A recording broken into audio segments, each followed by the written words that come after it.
दिग्विजय सिंह के कारण ही हम राजनीति में सक्रिय हुए, उनके बताए पदचिन्हों पर चले। दादाजी ने जितना समाज को दिया, हम लोग शायद उतना कंट्रीब्यूट अभी भी नहीं कर पाए। 1972 में जब एक हाई स्कूल जाने के लिए लोगों को 50-50, 60-60 किलोमीटर चलना पड़ता था, जो पार्टी 20 साल से लोगों की सेवा में लगी, उसको इसकी आवश्यकता नहीं है कि सामने वाला कौन सा प्लेयर उतारता है। तो हमको नहीं लगता कि ये कोई प्रश्न है कि नीतीश जी के बाद कौन। नीतीश जी ही एकमात्र नीतीश जी। एनडीए में जहां सीटों को लेकर माथापच्ची चल रही है, गहमा गहमी चल रही है, वहीं आज हमारे साथ बिहार जिला पार्षद संघ के अध्यक्ष विश्वजीत दीपांकर जी मौजूद हैं। इनसे हम कुछ बातें करेंगे और जानेंगे कि इनकी राय क्या है और ये कहां से टिकट लेकर इलेक्शन लड़ना चाहते हैं। जी दीपांकर जी, बहुत बहुत स्वागत है आपका चौपाल डायरी में। धन्यवाद चौपाल डायरी का कि आप लोगों ने बुलाया। जी दीपांकर जी, सबसे पहला जो सवाल रहेगा ये रहेगा कि आपका क्षेत्र कौन सा पड़ता है और अभी जो टिकट के बंटवारे की बात चल रही है और आप कहां से अपनी उम्मीदवारी चाह रहे हैं जेडीयू की तरफ से?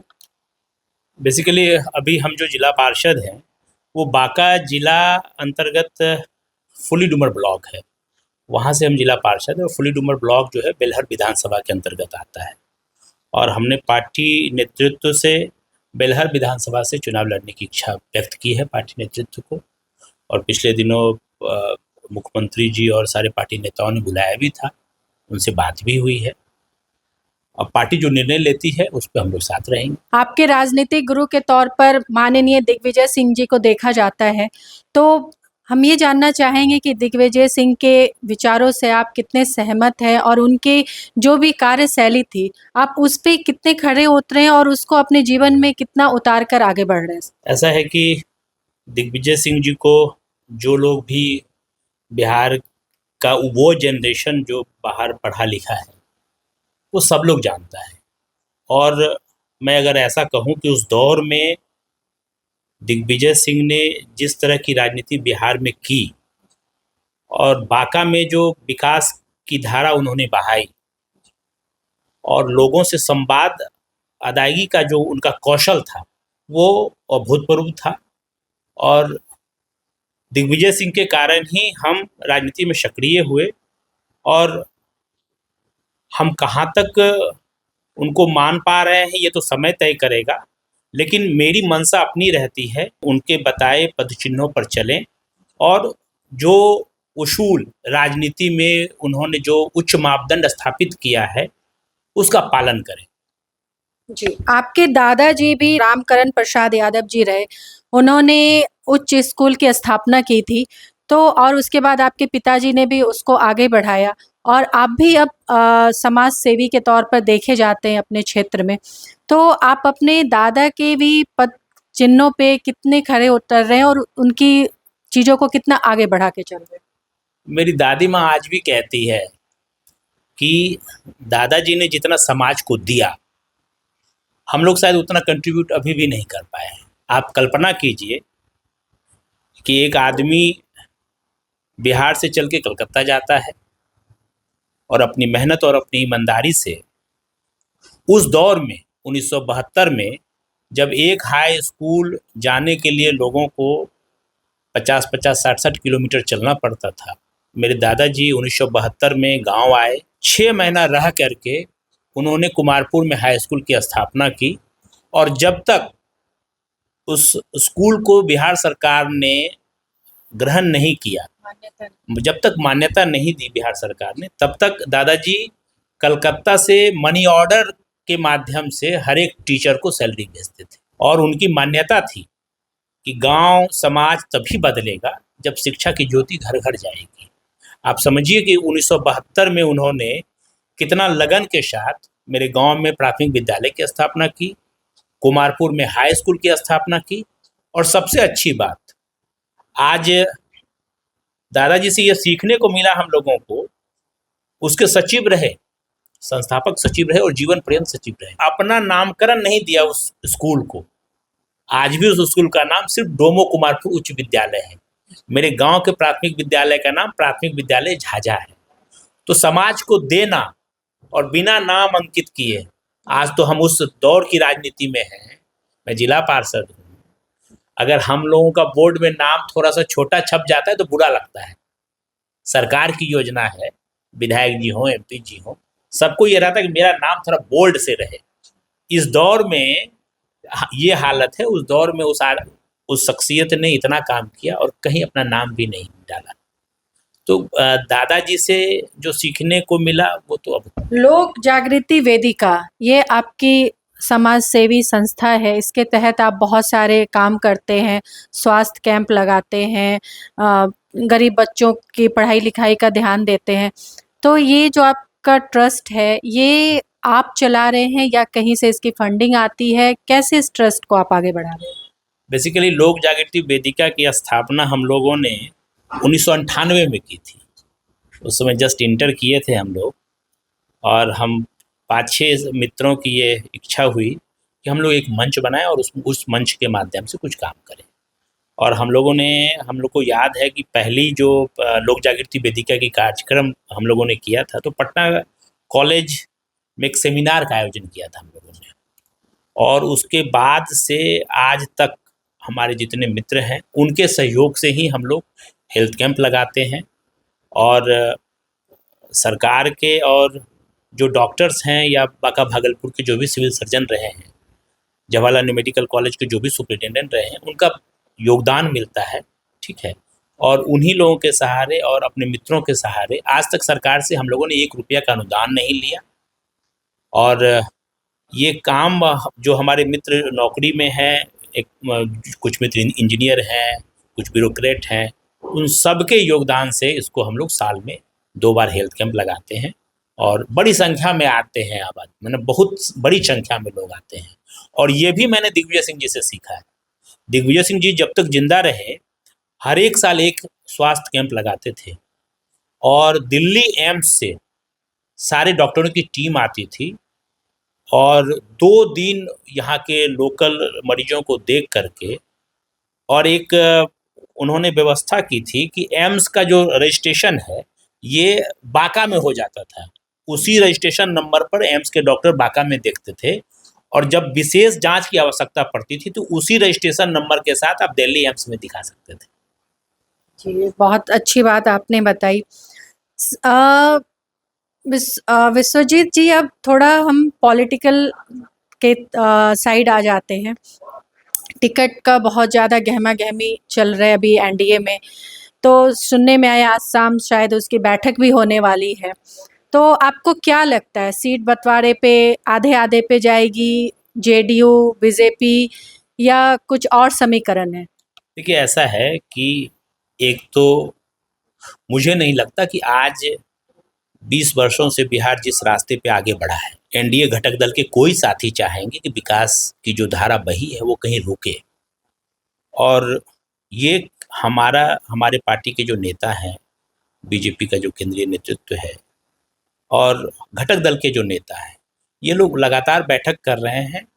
और मुझे आशा ही नहीं, पूर्ण विश्वास है कि 1-2 दिन में इसका पटापेक्ष हो जाएगा और सब लोग साथ मिलकर लड़ेंगे और पुनः नीतीश जी के नेतृत्व में सरकार बनाएंगे। कहीं आप आरजेडी का इंतज़ार तो नहीं कर रहे, पहले वो अनाउंस कर दे अपनी सीटें, अपने उम्मीदवार, फिर हम अपने लोगों को उतारेंगे या उस प्रक्रिया के अनुसार चयन करेंगे?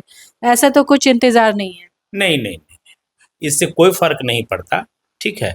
चूँकि बाकायदे हमारी पार्टी का एक सिस्टम है, हर जगह बिहार विधानसभा वाइज सम्मेलन हुआ है, सर्वे हुआ है, और जो पार्टी 20 साल से लोगों की सेवा में लगी हो, उसको इसकी आवश्यकता नहीं है कि सामने वाला कौन सा प्लेयर उतारता है।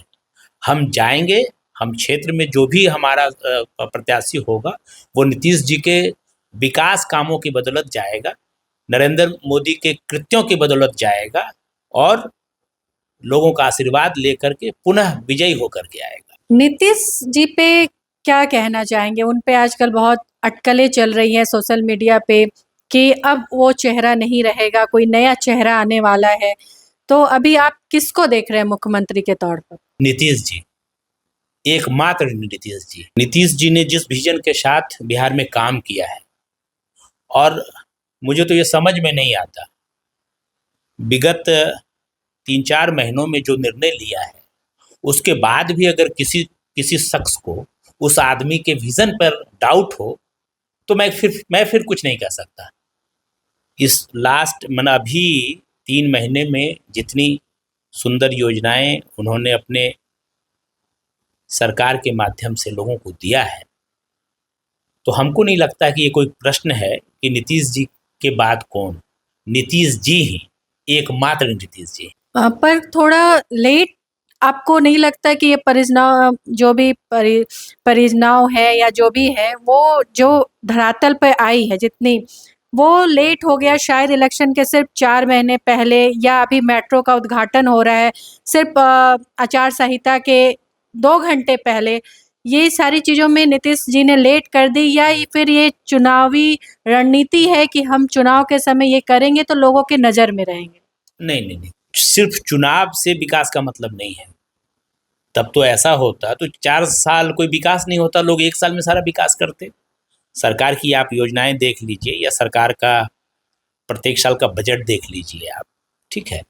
तो चूंकि अब अभी आपको इसलिए लग रहा है कि मेट्रो का उद्घाटन 2 घंटे पहले हुआ, लेकिन वो योजना आज की तो है नहीं। ऐसा तो नहीं है कि 6 महीने में ऐसा उसका बना प्रोग्राम और वो 6 महीने में हम लोगों ने बना के उसका उद्घाटन कर दिया। वो हम नीतीश जी का एक ड्रीम प्रोजेक्ट था और उस पर विगत 3 वर्षों से काम हो रहा था। आज समय आया, अब ये समय अगर चुनाव आयोग की घोषणा के 2 घंटे पहले आया, ठीक है, या उस दिन आया, ठीक है, तो इससे ज़्यादा मुद्दा ये है कि नीतीश जी ने कहा था कि पटना वासियों को, बिहार वासियों को हम मेट्रो की सौगात देंगे, वो उन्होंने दिया। आनन फानन में दिया है, क्योंकि जो मेट्रो लाइन है सिर्फ 2 किलोमीटर के लिए है। आप अगर जाएंगे मेट्रो में तो ऐसा लग रहा है कि लोग एक पिकनिक स्पॉट की तरह देख रहे हैं, टिकट कटा रहे हैं, वहां से वहां जा रहे हैं, वहां से वहां जा रहे हैं। तो इस पे क्या कहेंगे आनन फानन की तैयारी के बारे में? नहीं नहीं नहीं, मतलब अभी क्या है कि जो पूरा मेट्रो का रूट है वो बनने में तो समय लगेगा, वो बनने में कुछ समय लंबा समय नहीं लग गया सर? बहुत ट्रैफिक झेल रहे हैं। लगेगा। ऐसा है कि जो निर्माण का काम है, तो आप जब जिस क्षेत्र से बना है, ये आपके संज्ञान में है, तो निर्माण के काम में जो देरी होती है उसमें सरकार का तो कोई योगदान है नहीं। जो सरकार के पदाधिकारी की मॉनिटरिंग है, जो जो एजेंसी काम कर रही है, और संजोग से ये जो रूट बना है वो सबसे व्यस्तम रूट था, ठीक है, और हमको लगता है कि जो उसका टाइम टेन्योर है उसमें ये लोग उस काम को पूरा करेंगे और बहुत जल्द अगली बार जब हमारी सरकार आएगी फिर नीतीश जी उस रूट के लंबे रूट का उद्घाटन करेंगे, उसमें आप आनंद लीजिएगा मेट्रो। सर एक समीकरण था 70 और 15, मुखिया और पार्षद, जिसके लिए आपने धरना भी दिया था कि मुखिया के लिए इतना बजट है, पार्षद के लिए इतना बजट है। उस धरने के बाद क्या कुछ बदलाव आया? अभी क्या सोच रहे हैं आप? वो धरना आगे इलेक्शन के बाद जारी रहने वाला है या क्या होने वाला? देखिए, वो बिहार जिला पार्षद संघ की ये मांग रही है। हमारा सरकार से कहना था और जो सरकार के पदाधिकारी थे उन सब से भी हम लोगों ने कहा कि जरा सा आप ये ऐसे समझिए कि एक मुखिया अगर 5,000 लोगों का प्रतिनिधित्व करता है तो एक जिला पार्षद के क्षेत्र में 9 पंचायत है, 9 पंचायत है मतलब 45,000 लोगों का प्रतिनिधित्व करता है। तो आप एक मुखिया को 70 रुपया दे रहे हैं 100 रुपया में, 15 रुपया जिला पार्षद को दे रहे हैं, 15 रुपया पंचायत समिति को दे रहे हैं। तो क्या है कि जब आपका क्षेत्र बड़ा होता है तो लोगों की आकांक्षाएं बड़ी होती है आपसे। तो हमने सरकार से, भारत सरकार से, बिहार सरकार से, यहाँ के पदाधिकारियों से यही कहा था कि ये प्रैक्टिकल नहीं लगता। ये अगर जो पंचायती राज एक्ट है जो ये बना, ठीक है, नो डाउट हम लोग के सरकार के समय बना, ठीक है, लेकिन क्या है कि समय समय पर बदलाव जो है होते रहना चाहिए। आदमी जैसे कुछ भ्रांतियाँ निकट आती है, सामने आती है, तो उसमें बदलाव होना चाहिए। और हमने सरकार से आग्रहपूर्वक मांग किया है और नीतीश जी हम लोगों के प्रतिनिधि मंडल से मिले भी थे। उन्होंने कहा था कि जैसे हमारी सरकार बनती है हम इस पे काम करेंगे। ऐसा नहीं कि सरकार सहमत नहीं थी, सरकार सहमत है, चूँकि इतने कम समय में वो संभव नहीं था। इसीलिए सरकार ने कहा है कि हमारी पुनः सरकार बनती है तो उसमें हम लोग काम करें। जी, बेलहर से जो अभी मौजूदा विधायक हैं, उनसे आपकी जो भी अगर टिकट उनको मिलता है या आपको मिलता है, तो उनसे कितनी आप सक्षम हैं कि आप उनके विरुद्ध लड़ सकते हैं या उनसे ज़्यादा अच्छे हैं? आप किस मायने पे अपने पार्टी को मनाने पे लगे हैं कि आप मौजूदा विधायक से ज़्यादा अच्छे हैं?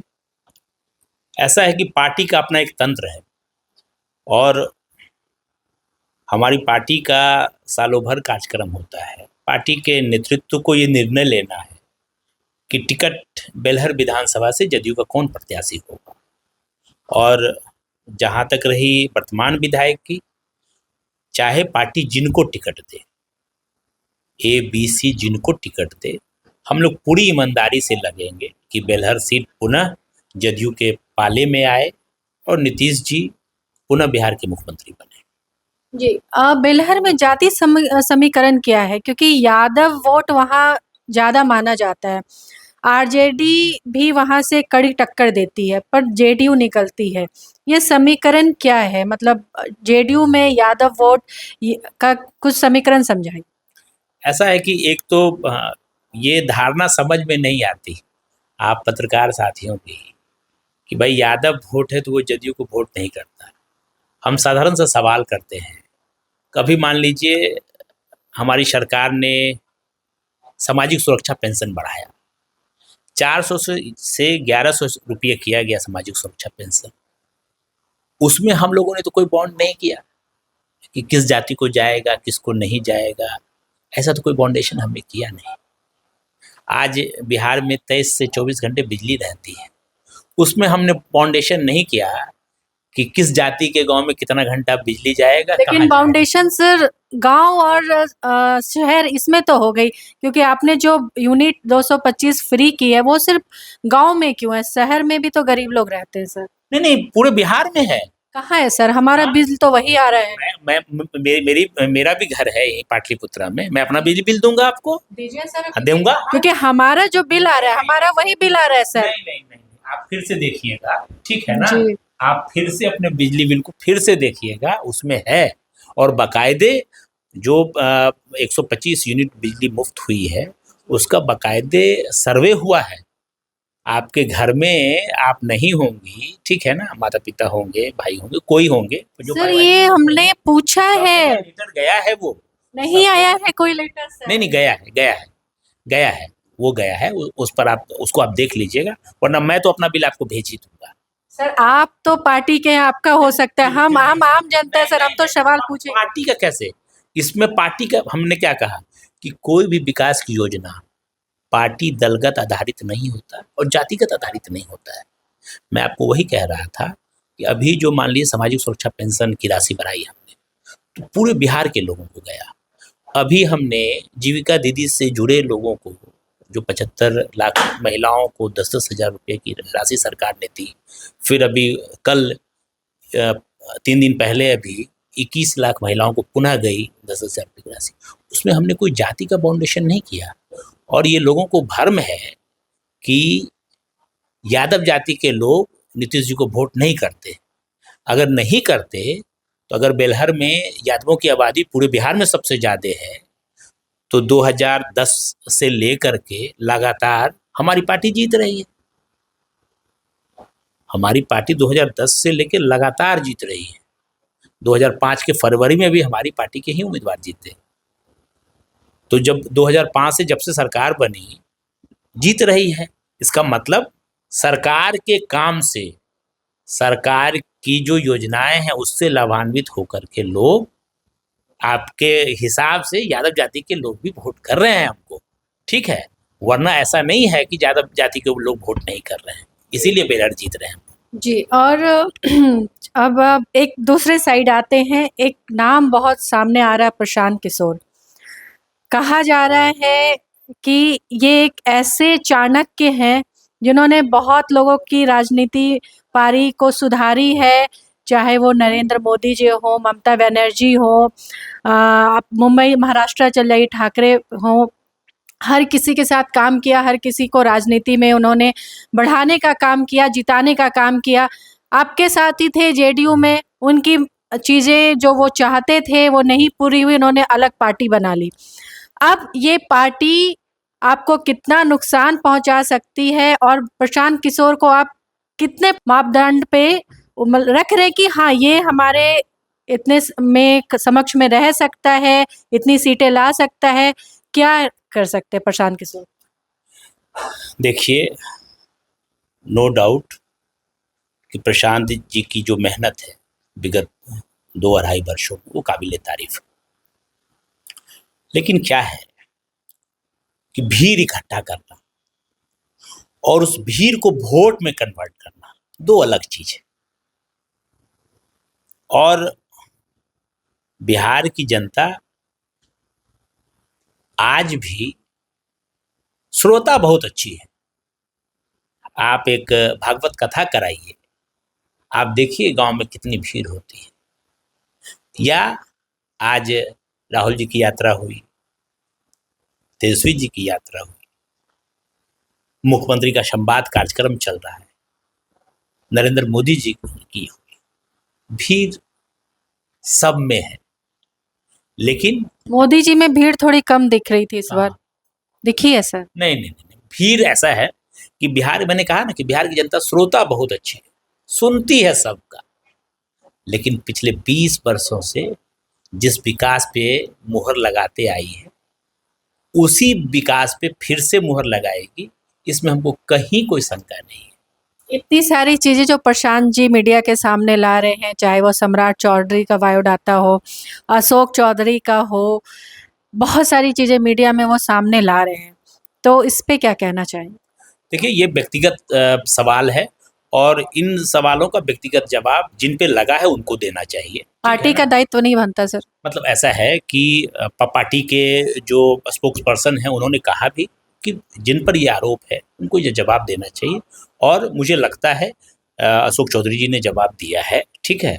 और भी जो लोग हैं, सम्राट चौधरी जी ने भी जवाब दिया है, सब लोग जवाब दे ही रहे हैं। का कहना ये है कि प्रशांत जी के सवालों का जवाब जिन पे लगाया जा रहा है बस वो देंगे, पार्टी इसकी जिम्मेवारी नहीं लेती है। क्यों? पार्टी ने तो कहा ही है, पार्टी के सारे नेताओं ने कहा है, और अशोक चौधरी ने तो जवाब दिया ही है। खुश नहीं है अशोक चौधरी के जवाब से जनता? जनता कैसे खुश नहीं है? प्रशांत जी खुश ना हो सकते हों, ये तो ये मानने वाली बात है। जनता कैसे खुश है? नहीं बात खुश है? बात होती है जनता ने में, तो सवाल नहीं किया था। जनता को पता नहीं था ना सर। हम क्या कह रहे हैं? तो प्रशांत जी ने सवाल किया था तो अशोक चौधरी जी ने जवाब दिया है उसका, ठीक है। जवाब और अगर उसके इतर कुछ है, इसके इतर कुछ है, ठीक है, तो हमारे कहने का मतलब है कि आप इसको जनता के बीच में ले जाइए। अशोक चौधरी जी ने तो कहा है कि हम जनता के बीच जाएंगे और जनता को जवाब देंगे।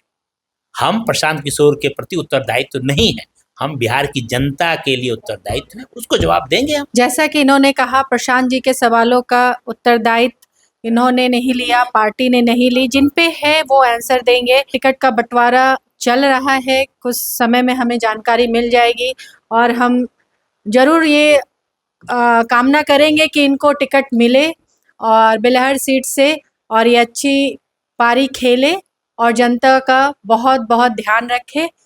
और ऐसे ही हमारे साथ आप बने रहिए चौपाल डायरी के साथ।